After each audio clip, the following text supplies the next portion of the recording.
एक बार एक राजा शिकार के उद्देश्य से अपने काफिले के साथ किसी जंगल से गुजर रहा था। दूर दूर तक शिकार नजर नहीं आ रहा था। वे धीरे धीरे घनघोर जंगल में प्रवेश करते गए। अभी कुछ ही दूर गए थे कि उन्हें कुछ डाकुओं के छिपने की जगह दिखाई दी। जैसे ही वे उसके पास पहुंचे कि पास के पेड़ पर बैठा तोता बोल पड़ा, पकड़ो पकड़ो, एक राजा आ रहा है।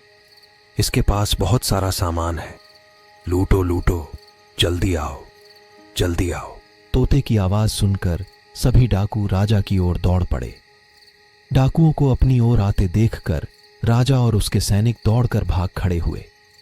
भागते भागते कोसों दूर निकल गए। सामने एक बड़ा सा पेड़ दिखाई दिया। कुछ देर सुस्ताने के लिए उस पेड़ के पास चले गए।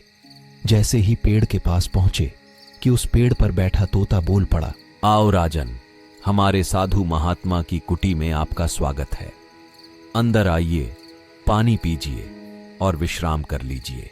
तोते की इस बात को सुनकर राजा हैरत में पड़ गया और सोचने लगा कि एक ही जाति के दो प्राणियों का व्यवहार इतना अलग अलग कैसे हो सकता है। राजा को कुछ समझ नहीं आ रहा था।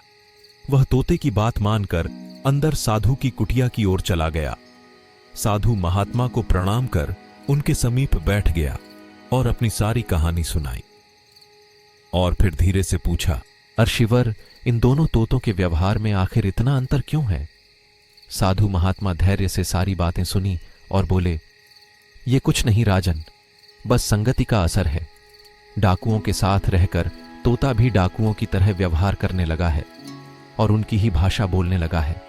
अर्थात जो जिस वातावरण में रहता है वह वैसा ही बन जाता है। कहने का तात्पर्य यह है कि मूर्ख भी विद्वानों के साथ रहकर विद्वान बन जाता है, और अगर विद्वान भी मूर्खों के संगत में रहता है तो उसके अंदर भी मूर्खता आ जाती है। इसलिए हमें संगति सोच समझकर करनी चाहिए। ऐसी ही दिलचस्प कहानियां सुनने के लिए चैनल को सब्सक्राइब करें और लाइक, शेयर, कमेंट जरूर करें। धन्यवाद।